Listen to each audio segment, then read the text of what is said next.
Hello students, कैसे हो आप सब। We come up with another video and with another new chapter number 8, conservation of plants and animals.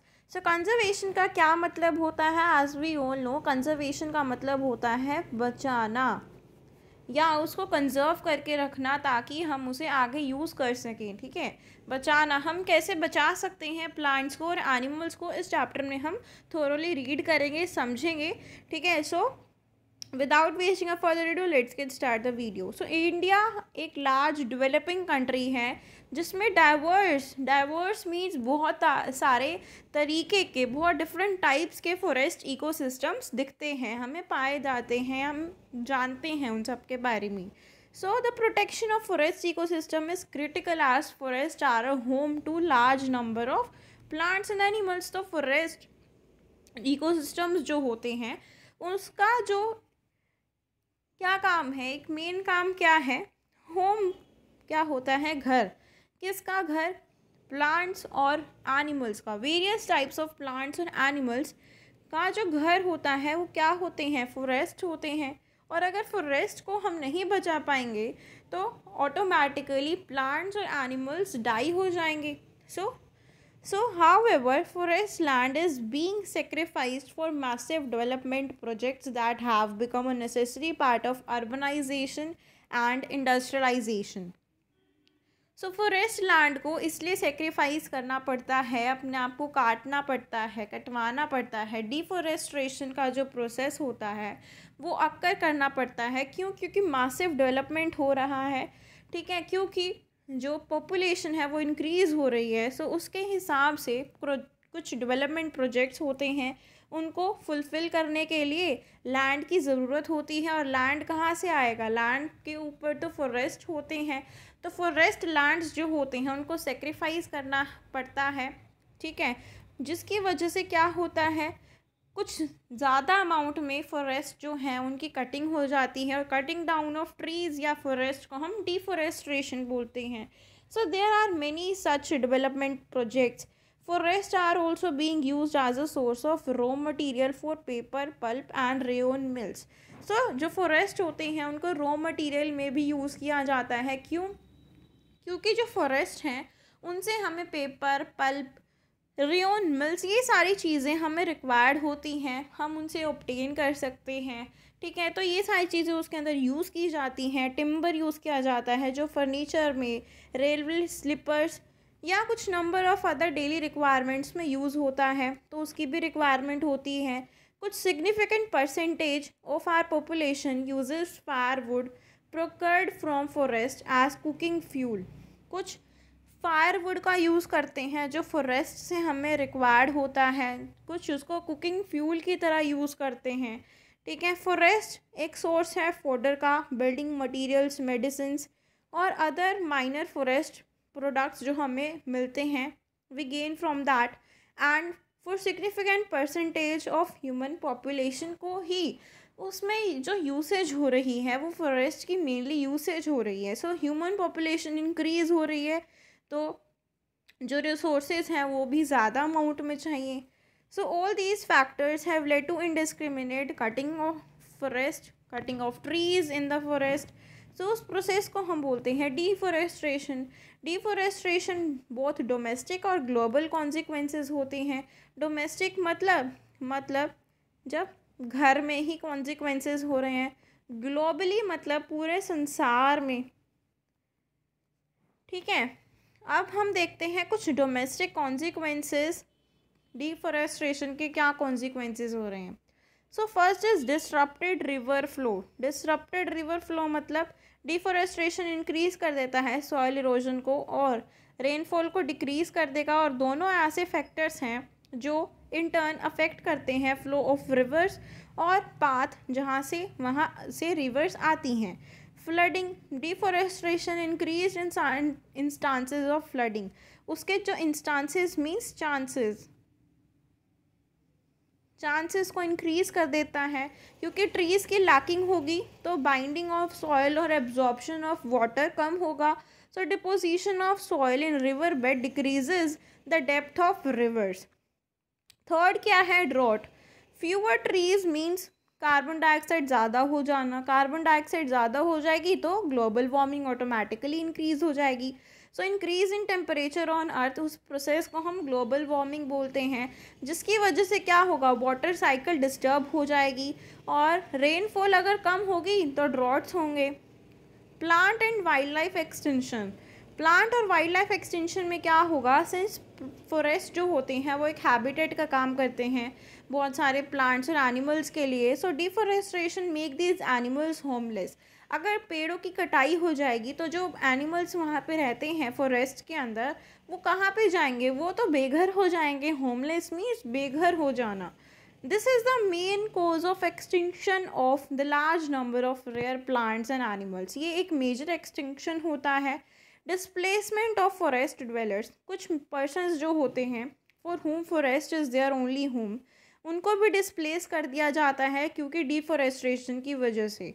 Scarcity of forest products, अगर fewer trees होंगे forest के अंदर उसकी वजह से भी डिक्रीज़ हो जाएगा production of number of useful forest products का।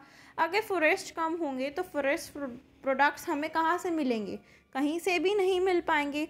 सो कॉन्सिक्वेंसेस ये सारे होंगे, disrupted river flow, flooding, drought, wild life extinction, displacement forest dwellers, scarcity of forest products, global warming, desertification, increase in CO2 which leads to global warming, ozone depletion, ये सारी चीज़ें होंगी। अब देखते हैं ग्लोबल कॉन्सिक्वेंसेस क्या है डिफॉरेस्टेशन के। So first is climatic change, सबसे बड़ा चेंज क्या आएगा, क्लाइमेट का चेंज होना।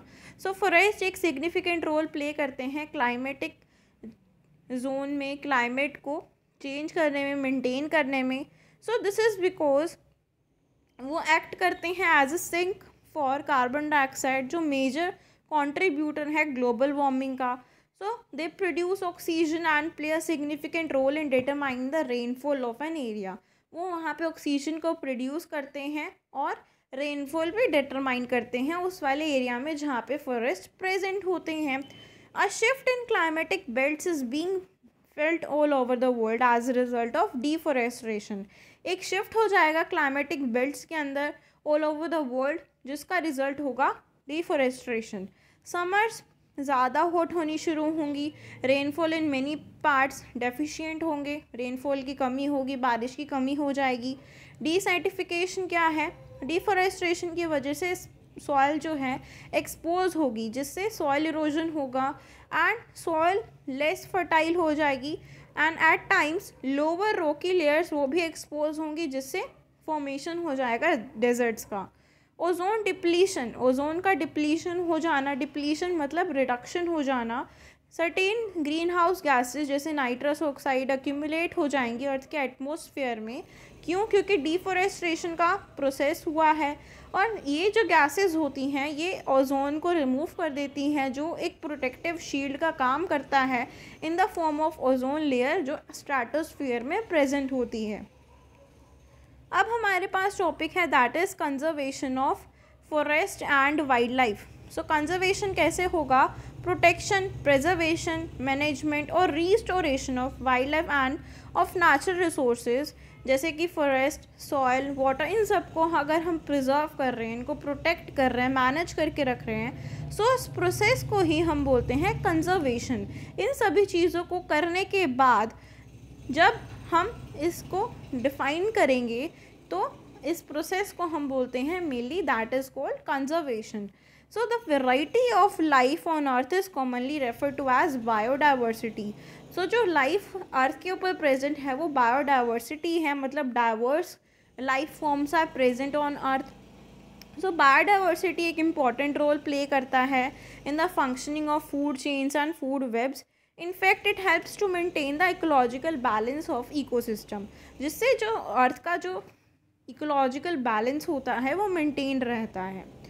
एट प्रेजेंट कुछ मैनी ह्यूमन एक्टिविटीज़ हैं जिसकी वजह से लार्ज स्केल एक्सटिंक्शन हो रहा है बहुत सारी स्पीशीज़ का, plants and animals, and this is affecting the functioning of several ecosystems. So अगर ऑटोमेटिकली ये चीज़ देखने को मिलेगी कि अगर प्लांट्स और एनिमल्स का एक्सटिंक्शन हो रहा है तो इकोसिस्टम्स में भी जो मेंटेनेंस है वो अफेक्ट हो जाएगा और जो प्रिजर्वेशन हो रही है स्पीसीज की, हैबिटेट्स की, वो इम्पॉर्टेंट है। क्यों? क्योंकि इकोसिस्टम्स फंक्शन करते हैं उनकी फंक्शनिंग के लिए। So yet the pressure to destroy habitats for timber, illegal hunting and other such challenges, ये कंजर्वेशन का एक बिग स्ट्रगल है। So international day for biological diversity, that is May 22। Conserving biodiversity is very important as each group of organisms has its own important role to play in an ecosystem. अगर हम biodiversity को conserve करेंगे तो वो हमारे लिए एक important responsibility बनती है कि जो ऑर्गेनिजम्स जो भी इकोसिस्टम में अपनी मेंटेनेंस दे रहे हैं, ठीक है, तो उनके लिए ज़रूरी है कि वो उसमें सहयोग दें, अपना पार्ट दें, ठीक है। फॉर एग्ज़ाम्पल अगर डियर है फॉरेस्ट के अंदर, वो किल हो जाता है, सो पॉपुलेशंस लायंस की वो भी डिक्रीज़ हो जाएगी। क्यों? लायंस जो हैं वो भूखे रह जाएंगे और उन्हें सफिशिएंट फूड नहीं मिल पाएगा, तो उनकी जो क्वांटिटी है वो डिक्रीज़ होनी शुरू हो जाएगी। And the population of scavengers जो फीड करते हैं remains of animals killed by lions and other carnivals, वो भी अफेक्ट हो जाएगा। और इससे क्या होगा?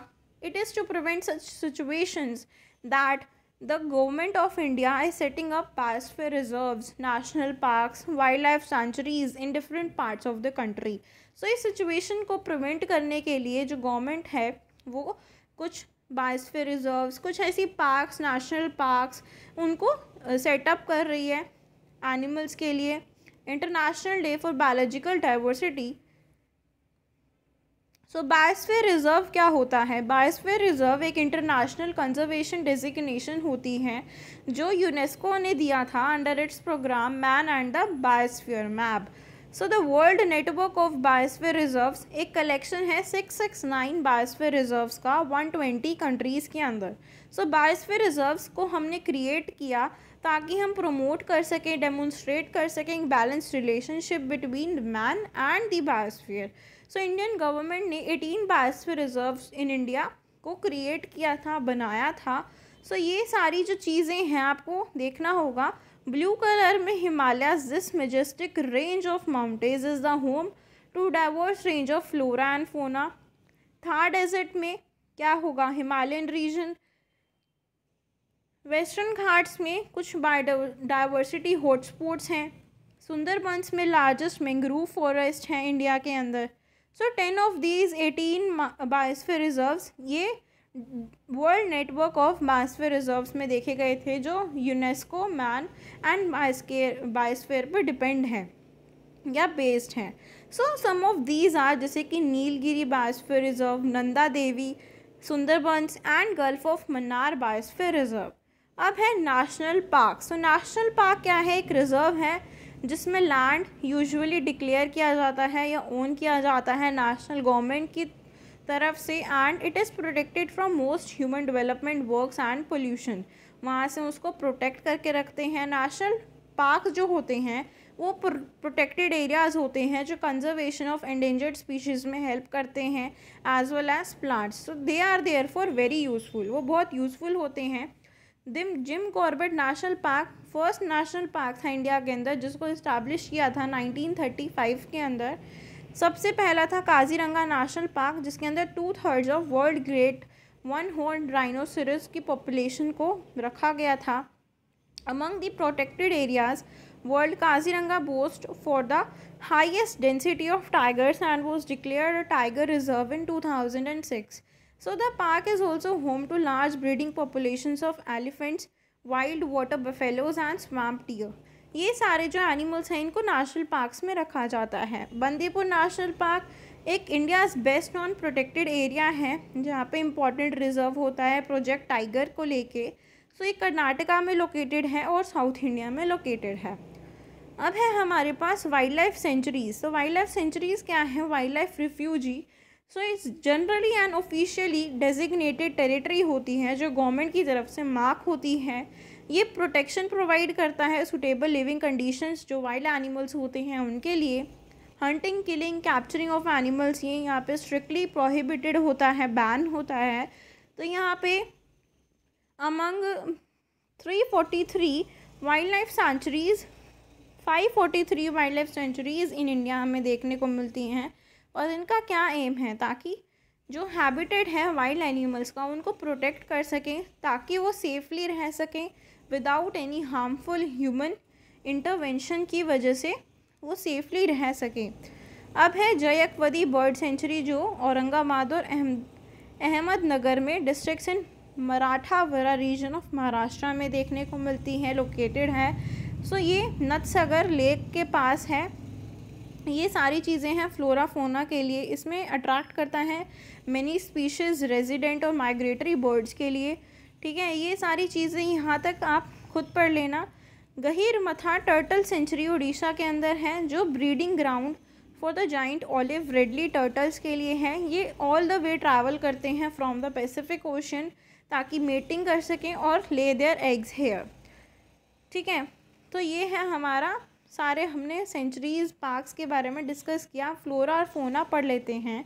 सो फ्लोरा क्या है? Flora plant life occurring in an area or over a time. It refers especially to the naturally occurring or indigenous plant life. So flora को हम बेसिकली जो प्लांट्स होते हैं, प्लांट्स की लाइफ जो होती है उसको हम फ्लोरा बोलते हैं। और फोना हम बोलते हैं जिसमें एनिमल्स कंसिस्टेड रहते हैं, एनिमल्स। सो एनिमल लाइफ एक particular region over a time, उसको हम फोना से डेडिकेट करते हैं। कि जो टर्म फोना है वो टिपिकल कलेक्शन होगी एनिमल्स का, जो स्पेसिफिक प्लेस पे या स्पेसिफिक टाइम पे फाउंड की गई है। तो इंडिया की कुछ 2000 स्पीशीज़ ऑफ बर्ड्स हैं और 5500 species of reptiles and amphibians, insects, ये सभी कलरफुल बटरफ्लाई से डिनोट की गई हैं। सो ये सारी चीज़ें इसके अंदर इंक्लूडेड रहती हैं। सो ये हमने अभी तक जो भी पढ़ा, ये आपको चीज़ें क्लियर हो गया होगा, I hope. So next video में हम इसको शुरू करेंगे रेड डाटा बुक से। So this will be your part 2 video. So till then, stay tuned for the next video, and if you like my videos, please do like, share, comment if you like my videos, and if you don't like my videos, please also comment. And main important work you have to do is subscribe to my YouTube channel for more such related videos. Click the notification bell to get all the notifications of my videos. Thank you.